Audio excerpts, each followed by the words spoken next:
Okay. तो हम आगे बढ़ते हैं। हमने अभी तक ऑटो इकोलॉजी और सिन इकोलॉजी के बारे में पढ़ा। जैसे कि ऑटो इकोलॉजी क्या होती है।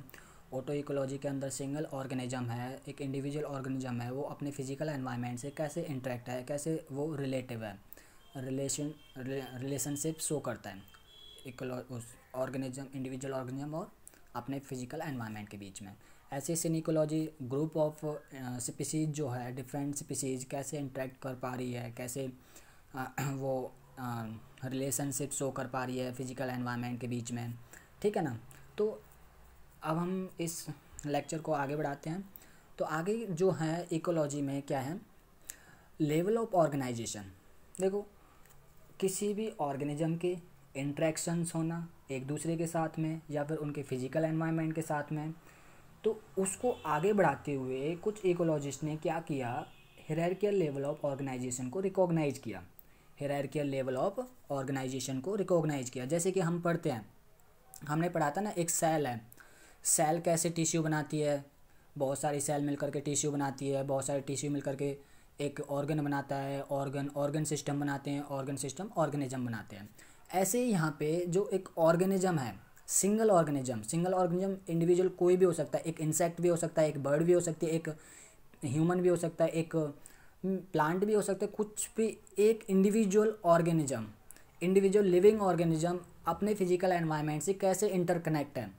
ठीक है ना। वो क्या है, सिंपलेस्ट यूनिट है किसकी, इकोलॉजिकल हायरार्की की, लेवल ऑफ ऑर्गेनाइजेशन की। यहीं से जैसे सेल से एक कंप्लीट ऑर्गेनिज्म बनता है, ऐसे ही कंप्लीट एक ऑर्गेनिज्म से एक बायोस्फीयर तक कैसे हम इकोलॉजी तक पहुंच पाते हैं, कैसे बायोस्फीयर तक ये हायरार्कियल जो सीक्वेंस है वो कैसे जाता है। ठीक है ना। उसकी स्टडी करेंगे हम, level of organisation starting from organism.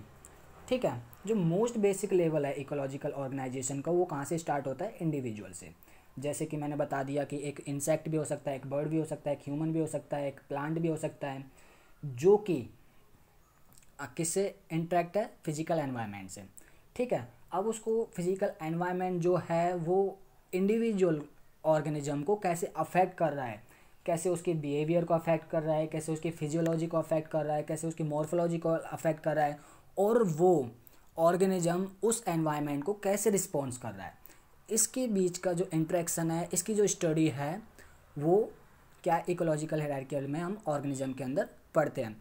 ठीक है ना। अब ऑर्गेनिज्म जो है, बहुत सारे ऑर्गेनिज्म मीन्स कह सकते हैं group of organism of A same species, group of organism of A same species with in A given area is called population. जैसे कि मान के चलो फॉर एग्जांपल कोई 4 डॉग हैं, एक साथ खड़े हुए हैं, एक साथ घूम रहे हैं, बैठे, जो भी है, वो क्या है, वो एक ही स्पीसीज के हैं, सेम स्पीसीज के हैं, एक से ज़्यादा हैं, ग्रुप में हैं, ग्रुप में प्रेजेंट है, और एक पर्टिकुलर एरिया में वो बैठे हुए हैं, या फिर जो भी वो अपना फंक्शन कर रहे हैं, जो भी काम कर रहे हैं।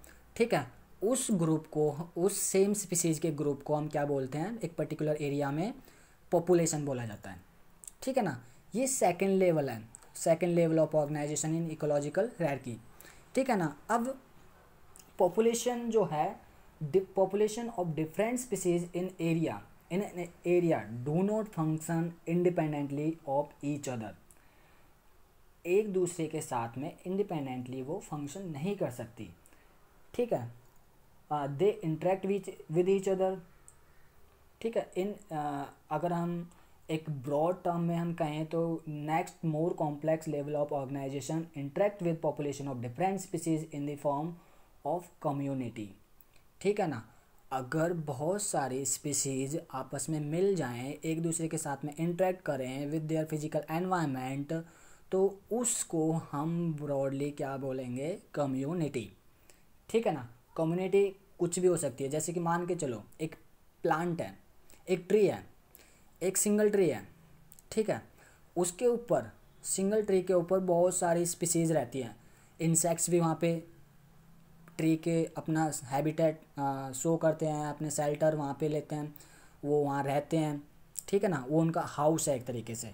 इंसेक्ट्स भी प्लांट ट्री के ऊपर रहते हैं, बर्ड्स भी ट्री के ऊपर रहते हैं। कुछ पैरासाइट्स भी ट्री के ऊपर रहते हैं, कुछ यूनिसेलुलर ऑर्गेनिज्म भी ट्री के ऊपर रहते हैं।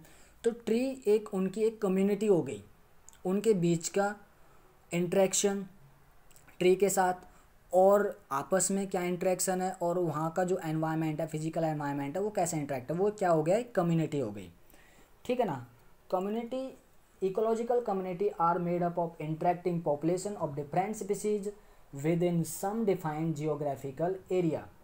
Community ecology deals with the composition and organization of ecological community and community development।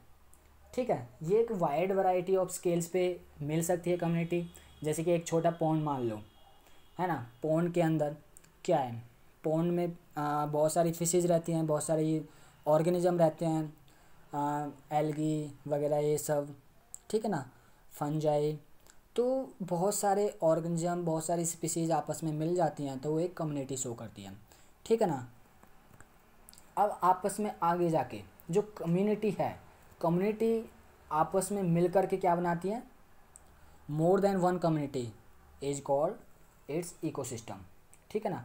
Ecosystem is the interacting system made up of all the living organism and non living components in A physically defined space. Because an ecosystem is a system, and ecosystem is a system, it has boundaries.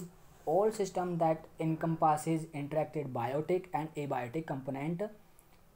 ठीक है। तो हम कह सकते हैं ecosystem जो है किससे मिलकर के बना है, डिफरेंट टाइप्स ऑफ कम्युनिटी से मिलकर के बना है। ठीक है ना। कोई भी हो सकता है, कुछ भी। एक लैंडस्केप है, जैसे कि आगे हम लैंडस्केप ही पढ़ेंगे। वैसे जो many ecologist have recognise ecosystem as the fourth level of organisation. उन्होंने क्या बोला है, फोर्थ लेवल ऑफ ऑर्गेनाइजेशन नाम दिया। ठीक है ना, फोर्थ लेवल पे रखा गया है। ठीक है, for an understanding of ecological phenomena. लेकिन कुछ इकोलॉजिस्ट का कहना है, some ecologists are considering the use of ecosystem as the fourth level of organisation is inappropriate. ये इनएप्रोप्रिएट है because it does not include any new biological organisation. इसके अंदर कोई भी बायोलॉजिकल ऑर्गेनाइजेशन नहीं होती है, न्यू ऑर्गेनाइजेशंस यहाँ पे नहीं पाई जाती हैं। Some have argue the term landscape would be a suitable term for a level of organisation. Means ecology के पास, इकोसिस्टम की जगह पे लैंडस्केप एक सूटेबल टर्म है, जो कि क्या करती है, containing more than one type of community. ठीक है ना। लैंडस्केप और इकोसिस्टम में एक कंफ्यूज मत होना बिल्कुल भी। लैंडस्केप को क्या किया गया है, इसकी जगह पे ही इसको रखा गया है। ठीक है ना। ओके, तो ये क्या है, लैंडस्केप। अब नेक्स्ट क्या है, बायोम। जब बहुत सारे इकोसिस्टम या फिर लैंडस्केप जो हैं आपस में मिल जाएं, एक ग्रुप ऑफ इकोसिस्टम क्या कहलाता है, बायोम। जैसे कि ट्रॉपिकल रेन फॉरेस्ट है, ट्रॉपिकल रेन फॉरेस्ट हो गया, ट्रॉपिकल ग्रासलैंड हो गया, सावाना हम जिसे बोलते हैं, टेम्परेट ग्रासलैंड हो गया, ठीक है, डेजर्ट हो गया। ये सब क्या है, बायोम। बायोम का हम एक अलग से लेक्चर पढ़ेंगे। ठीक है। बायोम वैसे जनरली इसकी हम अगर डेफिनेशन देखें, biome is a distinct ecological community of plants and animals living together in a particular climate. Biome एक डिस्टिंक्ट इकोलॉजिकल टर्म है जिसके अंदर प्लांट्स और एनिमल्स एक दूसरे के साथ में रहते हैं, एक पर्टिकुलर क्लाइमेट में रहते हैं। ठीक है ना। जैसे कि ट्रॉपिकल रेन फॉरेस्ट है, जहाँ पे हमेशा क्या, एवरग्रीन फॉरेस्ट ही मिलेगा, जहाँ पे हरा भरा जो जंगल है वो मिलेगा।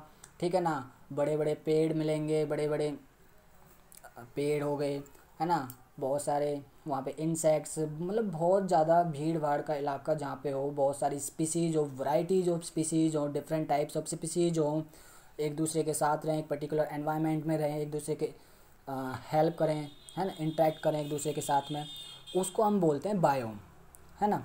अब biome, different types of biome मिल करके क्या बनाते हैं, बायोस्फीयर। बायोस्फीयर जहाँ तक लिविंग ऑर्गेनिज्म रह सकता है, जहाँ तक वो कैपेबल है, सर्वाइवल के लिए खुद के जहाँ वो एबिलिटी हो रिप्रोड्यूस करने की, जहाँ पे परपेचुअलिटी खुद की जनरेशन्स को आगे बढ़ाने की, या फिर वहाँ पे अपनी लाइफ को सरवाइव करने की, या फिर आगे बढ़ाते हुए जो एनवायरनमेंट के अंदर इंटरेक्ट करने की पावर जो हो, उसको हम बायोस्फीयर बोलते हैं।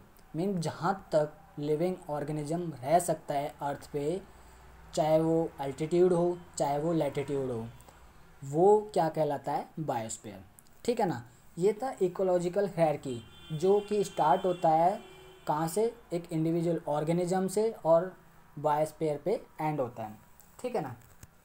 अब हम नेक्स्ट लेक्चर में जो नेक्स्ट पार्ट होगा इकोलॉजी का, उसमें हम इकोलॉजिकल कंपोनेंट या फिर एबायोटिक फैक्टर्स पढ़ेंगे। ठीक है। Okay, thank you.